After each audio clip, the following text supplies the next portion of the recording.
بسم اللہ الرحمن الرحیم۔ السلام علیکم ورحمۃ اللہ وبرکاتہ۔ ناظرین، میں ہوں آپ کا ہوسٹ حافظ محمد مامون اصغر، اور پیس ٹی وی اردو اسٹوڈیو سے میں آپ کو خوش آمدید کہتا ہوں۔ ہمارے پروگرامز کا ایک سلسلہ چل رہا ہے جس کا نام ہے اصلاح عقیدہ، اور آج ہم اسی سلسلے کا ایک پروگرام کر رہے ہیں جس میں ہم فرشتوں کے اوپر ہمارا ایمان کیا ہونا چاہیے، ایمان بالملائکہ، یا آپ یہ بھی کہہ سکتے ہیں کہ ایک عام انسان یہ جاننا چاہتا ہے کہ فرشتوں کے بارے میں میرا عقیدہ کیا ہونا چاہیے، تو یقیناً یہ اس کے لیے بہت مفید پروگرام ہو سکتا ہے۔ اسی موضوع پہ بات کریں گے۔ ہمارے ساتھ مہمان موجود ہیں ابو انشاء قاری خلیل الرحمان جاوید صاحب۔ ہم آپ کو خوش آمدید کہتے ہیں آج پھر۔ بہت شکریہ، بہت جزاکم شکریہ۔ اللہ۔ پچھلے پروگرام میں قاری صاحب بات ہو رہی تھی کہ فرشتے جو ہیں اللہ سبحانہ و تعالیٰ کی نورانی مخلوق ہیں، اور صرف فرشتے ہی ہیں جن کو اللہ سبحانہ و تعالیٰ نے نور سے بنایا ہے، اور اس سارے موضوع کے اوپر الحمدللہ بہت ہی مفید معلومات جو ہے آپ نے ہمارے ناظرین کو دی۔ میں چاہتا ہوں کہ آج آپ سب سے پہلے یہ بتائیے کہ آپ نے بتایا 3 طرح کی مخلوق ہوتی ہیں، بشر ہیں، جنات ہیں، فرشتے ہیں۔ تو انسان، فرشتے اور جن، ان میں اگر ہم درجات دیتے ہیں تو آپ بتائیں گے سب سے اوپر درجے پہ کون ہے اور وہ کیوں ہے، اور پھر اس کے بعد نیکسٹ اس کو ایکسپلین کر دیں۔ جزاکم اللہ۔ پہلی بات تو یہ ہے کہ اللہ رب العالمین نے سب سے جو اشرف درجہ دیا ہے وہ انسان کو دیا۔ لقد خلقنا الانسان فی احسن تقویم، اللہ رب العالمین نے کہا۔ تو انسان کو جو اللہ نے رتبہ دیا ہے وہ کائنات میں کسی اور کو نہیں دیا، نہیں دیا۔ اور یہی وجہ ہے کہ اللہ رب العالمین نے آدم علیہ السلام سے لے کر محمد الرسول اللہ صلی اللہ علیہ وسلم تک جتنے انبیاء بھیجے ہیں، ان تمام انبیاء کو اللہ رب العالمین نے انسانوں میں سے جو ہے وہ انتخاب فرمایا۔ وما ارسلنا من قبلک الا رجالا نوحی الیہم، پھر یہ بھی کہ مردوں میں سے بھیجا ہے، جی، انسانوں میں سے بھی بھیجا ہے، لیکن پھر مردوں میں سے بھیجا ہے، کیونکہ انسان میں پھر 2 جنسیں ہیں، مرد بھی ہے عورت بھی ہے، تو کوئی رسول اللہ نے عورت نہیں بھیجی، جتنے رسول بھیجے ہیں وہ مردوں میں سے بھیجے ہیں۔ تو اس سے یہ بھی اللہ نے ظاہر کیا کہ شرف انسانوں کو زیادہ حاصل ہے، اور پھر انسانوں میں مردوں کو زیادہ فضیلت حاصل ہے نسبتاً عورتوں کے، یہ بات بھی سمجھا دی۔ تو اللہ تعالیٰ نے جتنے انبیاء بھیجے ہیں وہ انسانوں سے بھیجے ہیں، اور یہ بھی انسانوں کے لیے ایک شرف کی بات ہے کہ جتنے بھی انبیاء آئے وہ ہم میں سے آئے۔ پھر ان کو یہ رتبہ اس لیے دیا گیا ہے کہ انسانوں کے اندر جو خوبی ہے وہ یہ ہے کہ اللہ نے دونوں مادے رکھ دیے، جنات میں بھی اور انسانوں میں بھی، دونوں میں اللہ نے یہ مادے رکھے ہیں، گناہ بھی کرتے ہیں اور نیکی بھی کرتے ہیں، اور دونوں اختیار ان کو دے دیے۔ گناہ کی خواہش بھی ان میں موجود ہے اور نیکی کی خواہش بھی ان کے اندر موجود ہے۔ اور فرشتے جو ہیں اگرچہ وہ گناہ نہیں کرتے اور صرف نیکی کرتے ہیں، نافرمانی نہیں کرتے، صرف فرما برداری کرتے ہیں، لیکن ان کو انسانوں والا رتبہ اس لیے نہیں دیا کہ اس میں ان کا کوئی کمال نہیں ہے، کہ فرشتے جو کچھ کر رہے ہیں، اگر نماز پڑھ رہے ہیں، کوئی اور ذکر کر رہے ہیں، اللہ نے کسی کام پر لگا دیا ہے وہی کر رہے ہیں، تو اس میں ان کا کوئی کمال نہیں ہے۔ انسان اگر گناہ کی خواہش ہوتے ہوئے، اب دیکھیے نا، ایک شخص روزے میں روزہ رکھ کر پانی نہیں پیتا، گھر میں پانی موجود ہے لیکن نہیں پیتا، فریج موجود ہے پانی نہیں پیتا، گھر میں اکیلا ہے، تنہا ہے، پھر بھی اللہ سے ڈر کر وہ روزے کو نہیں توڑتا، فریج سارا فروٹ سے بھرا ہوا ہے پھر بھی وہ انہیں استعمال نہیں کرتا، انہیں کوئی دیکھنے والا نہیں، لیکن وہ یہ سمجھ رہا ہے کہ جس کے لیے میں نے روزہ رکھا ہے وہ دیکھ رہا ہے، اور اس کے ڈر سے وہ اس سے بچتا ہے، تو اس میں اس کا کمال ہے۔ تو یہ کمال جو ہے وہ انسانیت کو اونچا لے جاتا ہے۔ اب آپ اس کو یوں سمجھیے کہ جیسے کوئی ایک نابینا شخص ہے، وہ کسی چوراہے پہ بیٹھا ہے، اس کی آنکھیں نہیں ہیں، اور وہ شام کو کسی سے کہتا ہے کہ یار مجھے دیکھو، میں نابینا ہوں، آج تک کسی لڑکی کو، کسی عورت کو مجھ سے شکایت ہوئی ہے کہ میں نے کسی کو دیکھا ہے؟ جی، کسی کو میں نے تاڑا تک نہیں ہے، اور تمہاری ہر روز شکایتیں آتی ہیں، کچھ خدا سے ڈرو، خدا کا خوف کرو، میرے سے عبرت پکڑو، مجھ سے سبق لو۔ اب وہ لوگ اس کو کیا کہیں گے؟ لوگ کہیں گے تو اگر تو نہیں دیکھتا تو اس میں تیرا کیا کمال ہے؟ کمال ہے۔ یہ تھوڑی ہے کہ تو دیکھتا نہیں ہے، تو دیکھ ہی نہیں سکتا ہے، جی، تو اس میں تیرا کیا کمال ہے؟ تو اصل کمال یہ ہے کہ وہ دیکھ سکتا ہے پھر نظر نیچی رکھتا ہے، وہ دیکھنے کی صلاحیت رکھتا ہے پھر اپنی نظریں جھکا کے رکھتا ہے، شرم و حیا کے دائرے میں رہتا ہے، اپنے آپ کو اللہ سے ڈرتا ہوا رکھتا ہے، نافرمانی سے بچنے کی کوشش کرتا ہے، یہ چیزیں دوسری مخلوقات سے اسے ممتاز کر دیتی ہیں۔ یہ بتائیے کہ فرشتے اللہ سبحانہ و تعالیٰ نے مخلوق بنائی ہے بہت بڑی، آپ نے جیسے بتایا کہ ان کا حجم بھی بہت بڑا ہے، تو اس پہ ہم تھوڑی سی بحث کرنا چاہتے ہیں، معلومات بھی اکٹھی کرنا چاہتے ہیں کہ فرشتوں کا، عام فرشتے کا حجم کتنا بڑا ہوتا ہے، اور کیا کوئی انسان ان کو دیکھ سکتا ہے؟ اگر اللہ رب العالمین چاہے کہ کوئی انسان ان کو دیکھے تو ان کو پھر یہ اللہ رب العالمین اختیار دے دیتا ہے کہ یہ ایسا روپ دھار لیتے ہیں جو نظر آنے والا ہوتا ہے۔ عموماً جو اپنے اس میں ہوتے ہیں تو نظر نہیں آتے ہیں، لیکن اپنے اس میں بھی آ کے اگر چاہیں کہ ہم نظر آئیں تو ایسا ہو سکتا ہے، جس طرح کہ نبی کریم صلی اللہ علیہ وسلم غار حرا میں بیٹھ کر اکثر عبادت کیا کرتے تھے، اور جس دن جبریل امین پہلے دن، حدیث جبریل تو کی جو آپ نے جی بات کی تھی، جی اس سے پہلے جو بالکل پہلے دن اقرا بسم ربک الذی خلق والی آیت لے کر کے آئے، تو اس میں جب اللہ کے رسول صلی اللہ علیہ وسلم فرماتے ہیں کہ مجھے اپنے گلے سے لگایا، پکڑ کے مجھے بھینچا اور کہا اقرا، میں نے کہا میں پڑھنے والا نہیں ہوں، پھر میں نے کہا پڑھنے والا نہیں ہوں، تو اس طرح اس وقت جو جبریل امین آئے تھے وہ اپنی اصلی حلیے میں، اور فرماتے ہیں رسول اللہ صلی اللہ علیہ وسلم کہ میں نے دیکھا تو 600 پر تھے، اس کے 600 پر تھے، اور میں نے جو ایسے اوپر دیکھا تو جہاں تک میری نگاہ جاتی تھی اس کا قد تھا۔ تو اب وہ اپنی اصلی شکل میں آیا ہے اور اس کے 600 پر ہیں۔ اس سے یہ بھی ظاہر ہوا کہ فرشتوں کے پر بھی ہوتے ہیں۔ اب اس کے پھر یہ بھی ظاہر ہوا کہ اس کے رتبے کے لحاظ سے یہ پر کمتی بڑھتی بھی ہو سکتے ہیں۔ اگر کوئی ان سے کم رتبے والا فرشتہ ہے تو اس کے پر ممکن ہے اس سے کم ہوں۔ بعض احادیث میں کم پروں کا ذکر بھی آیا ہے، اور جبریل امین کے 600 پر ہیں، اور اللہ کے نبی نے اس کو دیکھا اور اپنے اصلی حلیے میں دیکھا۔ تو اگر وہ چاہے اپنے آپ کو دکھانا تو اللہ تعالیٰ نے ان میں یہ صلاحیت بھی رکھی ہے کہ وہ پھر اس طرح اپنے آپ کو دکھا دیتے ہیں، چاہے اپنے اصلی حلیے میں دیکھیں یا انسانی حلیے میں دکھانا چاہیں۔ تو اکثر رسول اللہ صلی اللہ علیہ وسلم کے پاس جب حضرت جبریل آتے تو اکثر دہیہ کلبی کی شکل میں آتے تھے۔ ایک صحابی تھے حضرت دہیہ کلبی رضی اللہ تعالیٰ عنہ، تو ان کی شکل میں اکثر جبریل امین آتے اور آپ کے ساتھ بات چیت کرتے، اللہ کا پیغام پہنچاتے، پھر چلے جاتے۔ جی، یہ آپ نے بتایا کہ حدیث سے ہمیں پتہ چلتا ہے کہ نبی صلی اللہ علیہ وسلم نے ہی ان کو اپنی شکل میں دیکھا ہوا ہے، باقی انسانوں نے ان کو دوسری شکل میں دیکھا ہوا ہے، اور وہ بھی اللہ سبحانہ وتعالیٰ کے حکم سے کہ وہ انسان کی شکل میں آ جاتے تھے تاکہ لوگ ان کو، باقی انسانوں کو بھی اگر اللہ چاہے کہ ان کو دکھانا چاہے تو وہ دکھا سکتا ہے۔ جیسے غزوہ بدر میں جب رسول اکرم صلی اللہ علیہ وسلم اپنا سر مبارک سجدے میں ڈالا ہوا تھا اور اللہ رب العالمین سے مدد کی درخواست کر رہے تھے، تو اس وقت ابوبکر صدیق رضی اللہ تعالیٰ عنہ پاس کھڑے تھے، اور انہوں نے کہا اللہ کے رسول سر اٹھائیے، اللہ کی مدد آ چکی ہے، سر اٹھائیے، اللہ کی مدد آ چکی ہے۔ اور وہ اللہ کی مدد کیا تھی جسے خود اللہ کا قرآن کہتا ہے کہ وَأَنزَلَ جُنُودًا لَّمْ تَرَوْهَا، ہم نے ایسے ایسے لشکر اتارے جن کو تمہاری نظریں دیکھنے سے قاصر تھی، لیکن اس وقت اللہ نے ابوبکر صدیق کو اس کی ایک جھلک دکھائی، اور صدیق اکبر رضی اللہ تعالیٰ عنہ کو پتہ چلا کہ نبی کریم صلی اللہ علیہ وسلم کی دعا کے نتیجے میں اللہ کی مدد آ پہنچی۔ جبھی انہوں نے خوشی سے کہا اللہ کے رسول سر اٹھائیے، اللہ کی مدد آ گئی۔ جزاک اللہ خیر۔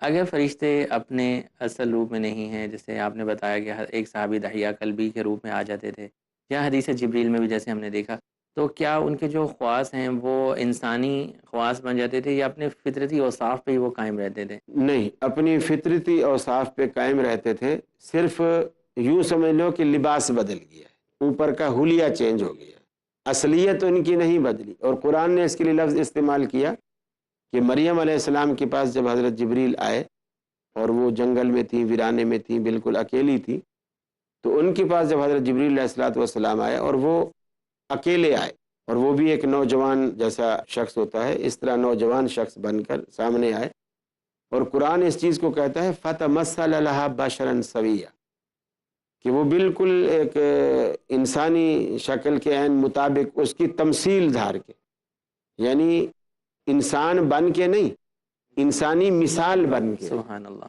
تو یعنی فرشتہ جب انسانی روپ ڈھارتا ہے تو وہ تمثیلاً بشر ہوتا ہے، حقیقتاً بشر نہیں ہوتا، اور پھر اس میں خواہشات بھی نہیں ہوتی۔ خود مریم علیہ السلام نے جب کہا کہ انی اعوذ بالرحمن منک ان کنت تقیہ، میں تجھ سے اللہ کی پناہ چاہتی ہوں اگر تیرے اندر ذرا بھر بھی کوئی شیبہ ہے شرم و حیا کا تو مجھ سے دور ہو جا۔ ایک یہ کہ اس کے اندر وہ خواہشات نفس نہیں تھی، اس نے پھر خود وضاحت کی کہ انا رسول ربک لأہب لک غلاما زکیہ، میں تو اللہ کا قاصد ہوں اور تجھے بیٹے کی خوشخبری دینے آیا ہوں۔ سبحان اللہ۔ یہاں پہ ہم گفتگو کا سلسلہ روکیں گے ناظرین، بریک کا وقت ہوا چاہتا ہے، بریک کے بعد ہم اسی موضوع پہ گفتگو کو آگے لے کے چلیں گے۔ بہت ہی دلچسپ معلومات ہمیں مل رہی ہیں، دیکھتے رہیے گا پیس ٹی وی اردو۔ السلام علیکم ورحمۃ اللہ وبرکاتہ۔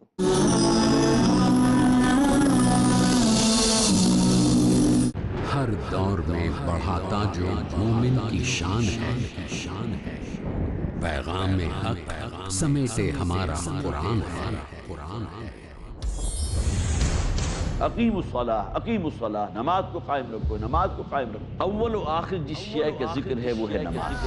ڈاکٹر عارف رشید اسرا۔ کسی بھی مسلمان فرد کی زندگی کے اندر جو نمایاں ترین شے نظر آنی چاہیے وہ نماز کا معاملہ ہے۔ ضروری ہے جس کا احترام، جو قرآن میں فرمایا گیا اقیم الصلاۃ لذکری، نماز کو قائم رکھو تاکہ تمہارا دل میری یاد سے بسا رہے۔ لازمی ہے جس پر عمل، نماز تو وہ شے ہے کہ جو ہر فحش کام سے، ہر بے حیائی کے کام سے اور منکرات سے، گناہوں سے روکنے والی ہے۔ کامیابی ہے جس کی پناہ میں، الذین هم فی صلاتهم خاشعون، وہ لوگ کہ جو اپنی نمازوں کے اندر خشوع و خضوع اختیار کرنے والے ہیں۔ دنیا کو گمراہی سے نکالنے کے لیے رب نے اتارا کلام، قرآن کا پیغام، ہر بدھ شام 4 بجے اور دوبارہ صبح 4:30 بجے انڈیا میں پیس ٹی وی اردو پر۔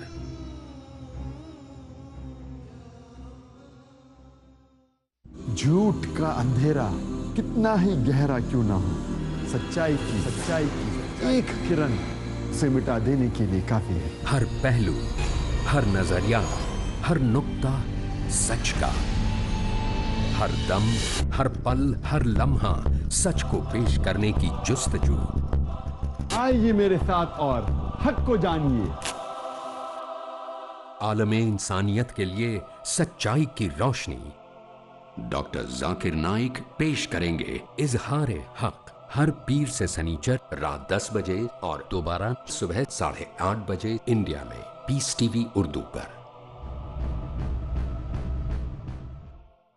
والسابقون الأولون من المهاجرين والأنصار والذين اتبعوهم بإحسان رضي الله عنهم ورضوا عنه۔ خلفائے راشدین کون ہیں؟ اللہ ان سے راضی اور وہ اللہ سے راضی، یہ خطاب عظیم انہیں کیوں ملا؟ وہ لوگ ہدایت یافتہ کیوں تھے؟ ان کی سیرت و سنت ہمارے لیے قابل اتباع کیوں ہے؟ خود نہ تھے جو راہ پر اوروں کے ہادی بن گئے، کیا نظر تھی جس نے مردوں کو مسیحا کر دیا؟ آئیے ان عظیم صحابہ کرام کا اخلاق و کردار، حق گوئی و بے باکی، تواضع اور سادگی جاننے کے لیے دیکھیے ہمارا پروگرام سیرت خلفائے راشدین پیس ٹی وی اردو پر۔ دیکھیے سیرت خلفائے راشدین شیخ شمیم فوزی کے ساتھ ہر منگل شام 6:30 بجے اور دوبارہ صبح 9:30 بجے انڈیا میں پیس ٹی وی اردو پر۔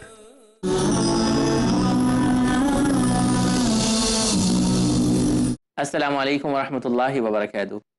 ناظرین، بریک کے بعد ایک بار پھر آپ کو خوش آمدید کہتے ہیں۔ بریک میں جانے سے پہلے گفتگو ہو رہی تھی کہ اللہ سبحانہ و تعالیٰ جب چاہتے ہیں تو وہ فرشتوں کو انسانی شکل دے دیتے ہیں، لیکن انسان نہیں بناتے۔ جیسے آپ کہہ سکتے ہیں کہ ان کو ٹرانسفارم کر دیتے ہیں، لیکن فرشتے کو اصل شکل میں انبیاء کرام ہی دیکھ سکتے تھے، وہ بھی اللہ سبحانہ و تعالیٰ کے حکم سے۔ یہی گفتگو ہم نے کی تھی شیخ صاحب۔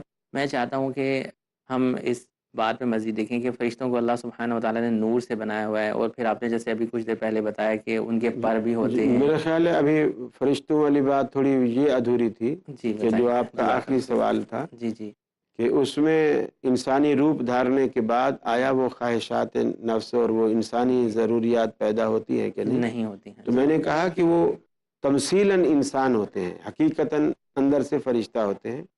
جیسا کہ ابراہیم علیہ السلام کے پاس فرشتے آئے، ابراہیم علیہ السلام اتنے مہمان نواز تھے کہ اللہ رب العالمین کا قرآن کہتا ہے جب فرشتے انسانی شکل میں ان کے گھر میں آ کے بیٹھے تو انہوں نے یہ نہیں پوچھا بھائی تم مسافر ہو، کچھ کھاؤ گے، کچھ پیو گے، کچھ نہیں پوچھا۔ قرآن کہتا ہے جاء بعجل حنیذ، ایک ان کے گھر میں جو پلا ہوا بچڑا تھا، حالانکہ وہ کوئی مرغی بھی کاٹ سکتے تھے، لیکن ان کی مہمان نوازی کا دیکھیے کہ بچڑے کو ذبح کیا اور اس کا گوشت بھون کر وہ مہمانوں کے آگے رکھا اور پیش کیا۔ جب مہمانوں کے سامنے وہ ٹرے بنے ہوئے سامنے آیا، وہ تو فرشتے ہیں، جی اب وہ جو ہے اس کو کھا نہیں رہے، ہاتھ نہیں بڑھا رہے۔ تو اس زمانے میں رواج یہ تھا کہ جو کوئی کسی سے دشمنی رکھتا تھا اور دشمن بن کر آتا تھا اور آگے بھی نقصان پہنچانے کا ارادہ رکھتا تھا، تو وہ اس کے گھر کا نمک نہیں کھاتا تھا۔ یہ جو ہمارے ہاں معروف ہے نا نمک خار، جی جی جی کہ جی ہم تو آپ کے نمک خار ہیں، جی جی تو نمک سے مراد یہ نہیں ہوتا کہ وہ نمک چاٹے گا، اس کا مطلب یہ ہے کہ اس نے جو اس کے ہاں کھانا کھایا ہے اور کھانے میں اس کا نمک سے مراد پورا کھانا، اس کی تواضع، اس کی مہمان نوازی، تو وہ اس کے ہاں سے کھانا نہیں کھاتا تھا جو بری نیت۔ اب آپ دیکھیے کہ اس زمانے میں دشمنی کے بھی آداب تھے کہ دشمن بھی اپنے کچھ ریت اور اپنے لیے کچھ پابندیاں اور ضابطے رکھا کرتا تھا کہ میں نے جس سے دشمنی کرنی ہے اس گھر کا نہ پانی پینا ہے نہ کھانا کھانا ہے، اور یہاں تو پہلے آتے ہیں کھانا کھاتے ہیں اور یہ ساری لوازمات کرتے ہیں، پھر اسی کو لوٹ کے اور مار کے چلے جاتے ہیں اور گھر کا صفایا کر کے چلے جاتے ہیں۔ جب ابراہیم علیہ السلام نے دیکھا کہ ان کے ہاتھ کھانے کی طرف نہیں بڑھ رہے، اپنے دل ہی دل میں جو ہے وہ ڈرنے لگے پریشان ہو گئے۔ کہ بھی پتہ نہیں کوئی دشمنی کے ارادے سے، جان پہچان والے بھی نہیں تھے، انجان تھے۔ تو پھر انہوں نے جب دیکھا تو انہوں نے کہا کہ اے ابراہیم آپ ڈریے نہیں، انا ارسلنا الی قوم لوط، ہم اصل میں لوط علیہ السلام جو اللہ کے پیغمبر تھے ان کی قوم کی طرف عذاب بنا کر بھیجے گئے ہیں، تو راستے میں ہم آپ کے پاس بھی آ گئے، چلو آپ کو بھی بیٹے کی خوشخبری دیتے جائیں۔ اصل ہمارا جانے کا مقصد وہاں تھا، ہم فرشتے ہیں، ہم کھاتے پیتے نہیں ہیں۔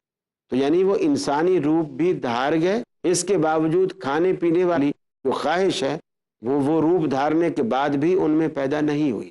جی بالکل، یہ بات واضح ہوئی کہ فطرتی اوصاف جو ہیں فرشتوں نے اپنے تبدیل نہیں کیے روپ دھارنے کے بعد بھی۔ یہاں پہ اب میں چاہتا ہوں کہ مزید ہم آگے بڑھیں اور ہم اس بارے میں معلومات حاصل کریں کہ ایک شخص جو ہے وہ کسی بھی ایک فرشتے کا یا ایک سے زیادہ فرشتے کے ساتھ اگر دشمنی رکھتا ہے، دل میں گرج رکھتا ہے، نفرت رکھتا ہے، جیسے یہود جو تھے حضرت جبرائیل علیہ السلام کے بارے میں رکھتے تھے کہ یہ وحی حضور صلی اللہ علیہ وسلم پہ کیوں لے کے گئے اور بنی اسحاق میں جو ہے وہ نبی آنا چاہیے تھا۔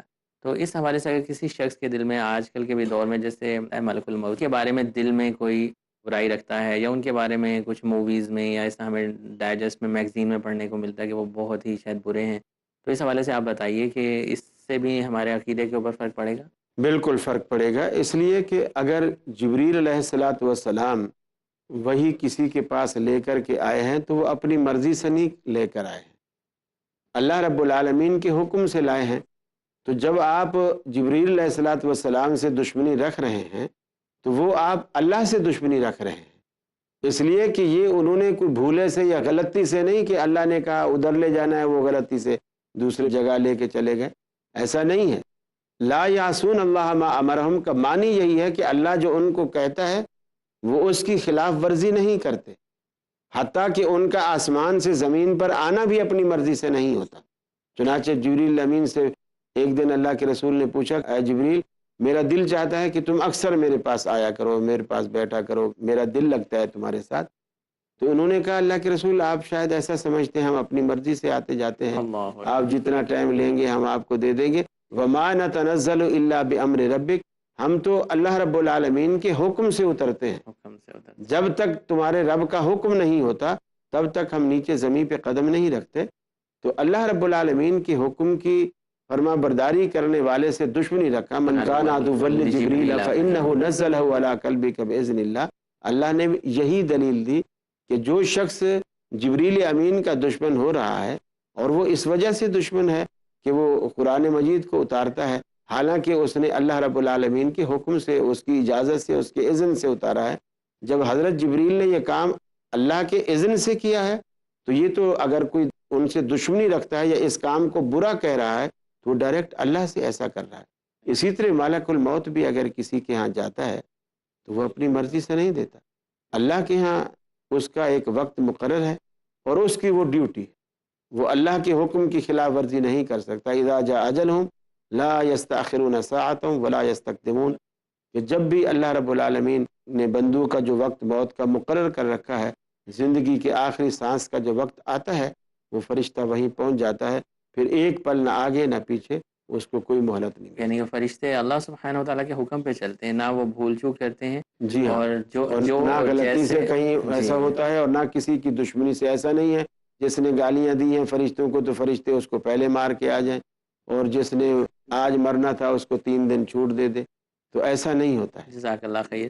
کچھ اور فرشتوں کے بارے میں ہم جاننے کی کوشش کریں گے۔ کرامن کاتبین ہیں جو اللہ سبحانہ و تعالیٰ نے نگرانی کے لیے ہماری رکھے ہوئے ہیں، تو ان فرشتوں کی خاص ڈیوٹی جو ہے وہ ہمارے ناظرین کو سمجھائیں، اور اس سے ہماری ذاتی زندگی پر کیا اثر پڑنا چاہیے، وہ اس کی بھی وضاحت کیجیے۔ جب آدمی یہ یقین رکھے گا کہ میرے ساتھ ہر وقت 2 ایسی ہستیاں موجود ہیں جو مجھے دیکھ رہی ہیں، واچ کر رہی ہیں، میں کہاں جا رہا ہوں، کہاں سے آ رہا ہوں، تو یہ تصور ہی اس کو گناہ سے بچانے کے لیے کافی ہے، کیونکہ اسے یہ پتہ ہے کہ یہ ڈائری لے کر اللہ کے پاس جائیں گے، اور یہ میری آج کی ڈائری بھی دکھائیں گے، اور اس میں یہ لکھا ہوا ہوگا جو میں ابھی گناہ کرنے والا ہوں۔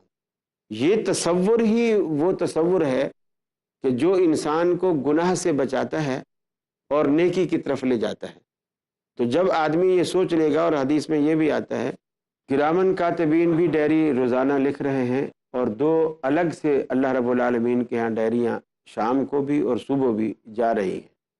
اب دیکھیے کہ کتنا کڑا نظام ہے اللہ رب العالمین کا، کہ وہ فرشتے جو عصر کو آتے ہیں وہ پھر ساری رات یہیں رہتے ہیں، اور پھر فجر کو وہ چلے جاتے ہیں، اور جو فرشتے فجر کو آتے ہیں وہ پھر سارا دن یہیں رہتے ہیں اور عصر کو چلے جاتے ہیں۔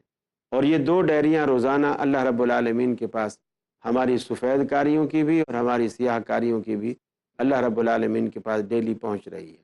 اور یہ جو فرشتے مستقل ہمارے ساتھ بیٹھے ہوئے ہیں، یہ رات دن ساتھ ہیں۔ اللہ کے نبی نے فرمایا صرف قضاء حاجت کے وقت جب انسان ٹوائلٹ میں جاتا ہے یہ فرشتے الگ ہو جاتے ہیں، یا آدمی جب بیوی کے ساتھ ہوتا ہے اس وقت یہ فرشتے الگ ہو جاتے ہیں۔ اس سے آپ ناظرین یہ بھی اندازہ لگائیے کہ اللہ رب العالمین نے ان فرشتوں میں بھی شرم اور حیا رکھی ہے۔ سبحان اللہ۔ تو یہ شرم و حیا کے پیکر ہمارے ساتھ اللہ رب العالمین نے لگا دیے ہیں، اور کتنی عجیب بات ہے کہ اللہ رب العالمین نے فرشتوں کو انسان سے کم رتبہ دیا ہے، اور وہ اس قدر شرم و حیا رکھتے ہیں، اور انسان جو اشرف المخلوقات ہے اور اتنا بڑا رتبے کا حامل ہے، اس نے شرم کو بھی خیر بات کہہ دیا، حیا کو بھی خیر بات کہہ دیا، اور اس نے پھر اپنی زندگی ایسی کر دی کہ جیسے میں کہوں کہ جسے لوگ کہتے ہیں کہ انسان کو ڈس رہا ہے اور سانپ بیٹھا ہنس رہا ہے۔ آج ہمارا کردار ایسا ہو گیا ہے۔ تو یہ فرشتوں پہ گفتگو کرنے کا یہ بھی ایک مقصد ہے کہ صرف عقیدہ ہی نہیں رکھنا، اپنے اندر وہ اوصاف حمیدہ بھی پیدا کرنے ہیں جو اللہ رب العالمین نے فرشتوں کے اندر رکھے ہیں، تاکہ دیکھیے اللہ نے ہمیں 2 مثالیں دی ہیں، 2 مثالیں دی ہیں۔ ایک وہ جانور ہیں، حیوان ہیں، جو صرف ان کے اندر خواہشات ہیں، اور وہ بھوک لگتی ہے، ان کو پیاس لگتی ہے، وہ پیتے ہیں، کرتے ہیں بس، اور وہ جانور ہی کہلاتے ہیں۔ اور ایک دوسرے ہیں جو فرشتے ہیں، ان کے اندر اللہ رب العالمین نے خواہشات نہیں رکھی ہیں، اور وہ صرف اچھائیاں کرتے ہیں۔ اور ایک انسان ہے جن کے اندر اللہ نے دونوں چیزیں رکھی ہیں، بھلائی کی بھی اور اچھائی کی بھی، اور انسان کو بتایا کہ اگر خواہشات کا گلا دبا دو گے فرشتوں کی طرح تو فرشتہ بن جاؤ گے، فرشتہ صفت انسان کہلاؤ گے، اور اگر خواہشات کو جگاؤ گے اور اوصاف حمیدہ کا گلا دبا دو گے تو پھر جانور کہلاؤ گے۔ بہت شکریہ شیخ صاحب ہمیں اتنی معلومات دینے کا، اور یقیناً ہم پروگرام میں آپ سے بہت کچھ سیکھتے ہیں۔ ناظرین، بات ہو رہی تھی کہ ایک انسان کا، ایک مسلمان کا فرشتوں کے بارے میں کیا عقیدہ ہونا چاہیے، اس کے اوپر ماشاءاللہ بہت ہی معلوماتی اور دلچسپ گفتگو ہوئی۔ اگلے پروگرام میں گفتگو کا سلسلہ جاری رہے گا، دیکھتے رہیے گا پیس ٹی وی اردو۔ السلام علیکم ورحمۃ اللہ وبرکاتہ۔